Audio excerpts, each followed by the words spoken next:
Good day everyone, my name is Chris Daniel Sumawang and I am a student nurse from Tarlac State University from BSN 2B. And for today, I will be performing a performance evaluation checklist about the very light exposure. So first thing that we need to do is we need to know the purpose of our performance. So the application of the dry heat to the perineal area should provide comfort to our client and also to increase the blood circulation and hasten wound healing by means of perineal lamp. Okay, for our next phase, which is our assessment phase, we need to assess or we need to check our patient's condition before starting the procedure. Okay, so good day, ma'am. My name is Chris, and I'm a student nurse po from Tarlac State University, and I will be your student nurse po for today. Okay, so mag-a-assess lang po ako, ma'am, for any a skin assessment po, as well as I'll be asking lang po some series of questions po. Okay? Thank you po. So, I'll be first inspecting lang po. Okay? Thank you po. Okay, thank you po, ma'am. Okay. And for the questions po, ask ko lang po sana if there are in-instruct po ba si Doc na movement limitations po sa inyo. Like, bawal po kayong i-position sa sitting position or bawal po itaas yung ating kamay or bawal po galaw ang ating paa. Ganun po ba? Okay, so wala naman po. So, moving to our next step, which is our planning phase. We need to prepare or we need to assemble our equipment. We do need to have a heat lamp or perineal lamp. So here is it. And after that, we do need to have a blanket. So as you can see here, the patient is already covered with a blanket. For our last equipment, we do need to have a perineal flushing set. So here's it. Okay, so our towels are in here. Now, for our implementation phase, we will need to check the physician's order for the for each area that is needed to be treated, as well as the duration of each therapy. Okay. So following our implementation, we will now proceed to our actual performance. First thing that we need to do is we need to introduce ourselves to our patient and we need to verify the patient's identity.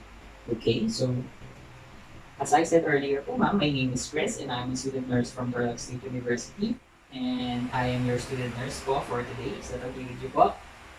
Okay, so may I know your name po ma'am? Okay, Miss Lau. So may I ask po for your birthday? Okay, thank you po. And I will be checking lang po yung pong wristband. Okay lang po? Okay. Thank you po, Miss Love. And after that, we will be explaining the procedure to our patient, what we are going to do, why is it necessary, and if our client has the ability to cooperate with our procedure. Okay, so today po ma'am, we will be doing a very light exposure. So, hindi lang po ako ng consent nyo because I will be touching lang po some various areas po sa ating pong perineal area. And I will be touching it po specifically po with my hands or with my fingers. Is that okay po?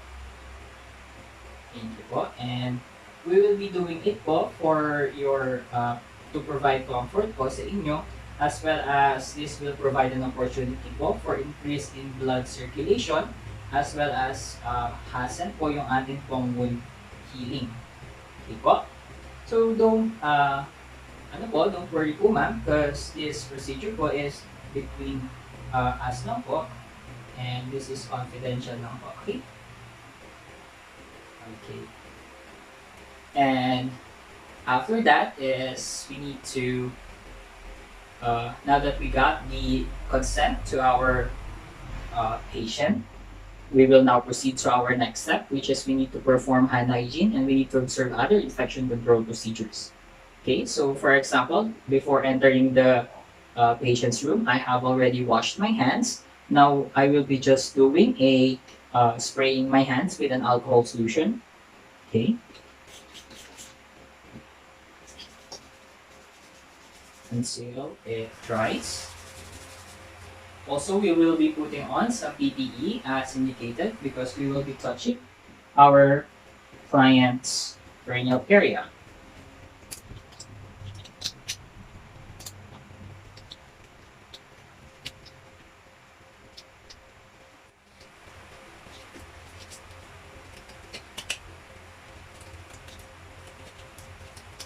Okay, now that we're done wearing our gloves, we need to provide an adequate lighting for our performance. So as you can see here, we have already an adequate lighting coming from above to our lights. We will now proceed to our next step, which is we need to perform the perennial flushing. And to do that, we will do need to have a bedpan, and we will be placing it under the client's um, under our client, and we will be using a bedpan to avoid getting the bed wet. So, ma'am, we will now proceed po sa ating pong perennial flushing. So, ask ko lang po sana, ma'am, if kung gusto niyo po, you can do it yourself po, yung cleaning po ng ating pong perennial area, or you can ask us po to help you po. What do you want po? Okay, so you want us to help you po. So, to do that po, I will be asking po another consent na i-expose ko na po yung inyo pong perennial area. Okay lang po ba yun? Okay, so for example, I have already pulled down the patient's undergarments, and now that the perennial area is exposed, we will be putting the bedpan under our patient. Okay. And to do that, we will start to our perennial flushing. And first, we will be doing a bath mitt, and we will be using the corners of our bath mitt to clean the perennial area of our patient. First is this one, next is the other corner, and we will be using the middle one for our last. Okay, so for example, this container contains warm water that we will be using on the perennial area of our patient. Okay, so ma'am, we will now start po sa ating pong perennial flushing. Okay lang po. I will be touching na po yung inyo pong perennial area. I will be washing it po and rinsing it as well as drying it po later. Okay po? Okay, so for example, I am putting the warm water. Okay, and I am we will be using the corners of our bath mitt. First is the first corner. Okay, up to down. Next is the next corner. Up to down. And last is our middle. Up to down. Okay. Now that we're done to our bath mitt, you will be using another towel to dry thoroughly the perennial area of our client. Okay, so mag-dry na po natin. Ano po? Okay. Dry. Thank you po. And I will be removing na po yung ating pong bed pan. Okay po? Thank you.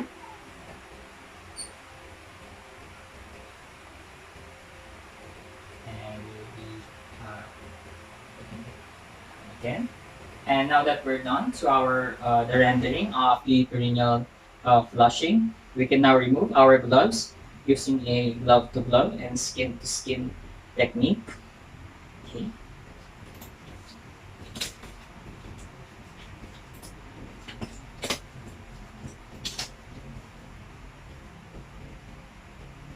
And after that, we will be placing our patient to a lithotomy position. And still, we will be covering our patient using the blanket. So, as you can see here, we cannot do the lithotomy position because our client is just a stuffed toy. So, I will be just flashing a picture there for the actual position of the lithotomy position. And for example, that we have an actual patient that is a person. That's the position that we're going to do for the lithotomy position. Okay, here's the picture. Okay, next step, for example, that we have already positioned our client to a lithotomy position.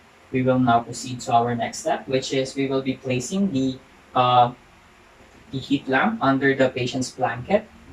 Okay, so ma'am, we will be starting na po sa ating pong actual procedure po ng ating pong perilight exposure. Okay po. So, after that, we will be instructing our client that not to move or change position, nor to touch the heat lamp during the entire procedure. Okay, so Ma'am, so during the entire procedure po, kung maaari po sana wag po tayong gagalaw or mag-change po ng position. So, wag po kayong mag-alala kasi this is about 15 minutes lamang naman po. Okay po? And to instruct our client, we will be putting the perineal lamp for about 18 to 24 inches away to the perineal area of our client to avoid burning the patient. Okay? Start na po.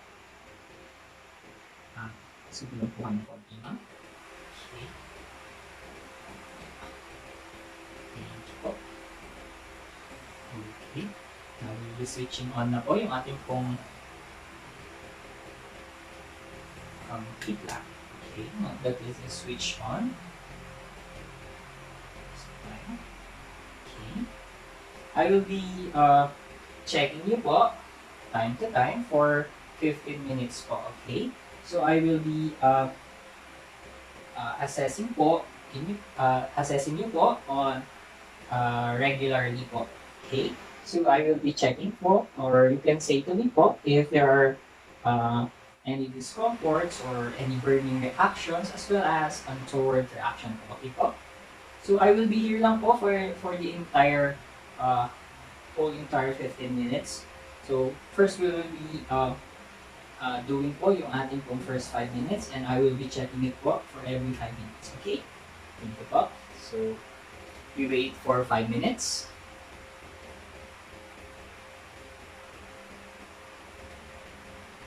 Okay, for example, the first 5 minutes is already done. We will be checking again the perineal area of our patient. Okay, so ma'am, check ko na po ulit. Kayo lang po. Okay. Okay, ma'am, you're doing well po. So, may naramdaman po bang discomforts? Wala naman po. As I can see po, wala rin naman pong burning reaction. So, tuloy lang po natin for another 5 minutes and another 5 more after that. Okay? So, we wait for 5 minutes.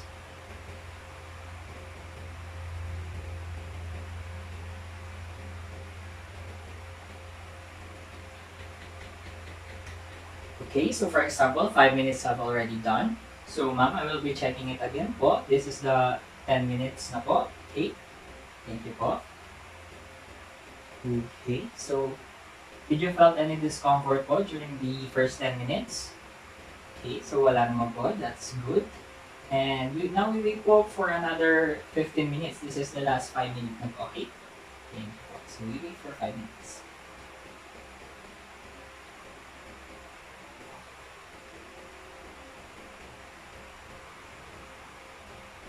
Okay, so for example, the last 5 minutes is already done. Okay, so ma'am, check ko lang po ulit. Okay lang po? Okay, so during the first 15 minutes po, meron po ba tayong naramdaman ng mga discomforts? Wala naman po. So, now we will be removing our heat lamp under the blanket of our client. And then, we'll be covering our client. Okay, so ma'am, ask ko lang po ulit kung meron po ba tayong naramdaman ng discomforts or burning reactions or untoward reactions. So, wala naman po. Okay, so mabuti po. And after that, we will be repositioning our client to a comfortable position and we will be helping our client to putting back the pulled out garments earlier so that she is on a comfortable position as well as a comfortable feeling. Okay. So, ma'am, balik na po natin yung hindi pong mga garments sa baba. Okay po? Okay, para hindi na po naka-expose ang ating pong perineal area. Okay. So, for example, that we have already put on the clothes of our patient. Now we will proceed to our next step, which is we need to inspect our equipments on a regular basis. Okay, so we'll be checking again or inspecting again our equipments if there are any damages, and if there's none, that's good. So okay, as you can see here, the lamp is already is still working and there aren't damages. So now we will proceed to our next step, which is we will need to document our findings on the client's record using forms or checklists that is supplemented by the narrative notes if appropriate. So for example, this is the patient's chart. We will be documenting that we have uh, done a Perlite exposure to our client, and we'll be putting on the time of every therapy that we did. Okay, now we sign. Okay. After that, we will be doing a aftercare to our equipments. Um, we will be returning them to the appropriate storage area. Okay, and after that, for our evaluation phase, we need to perform a follow-up baseline on findings that may deviate from the expected or the normal for the client. And we will be relating these findings to the previous data if available. And for our last step, we need to report abnormal findings to the primary healthcare provider. And that would be all for the performance of the Paralight exposure. Again, my name is Chris Daniel M. Sumawang, and I am a student nurse from Turlock State University from BSN 2B. Thank you.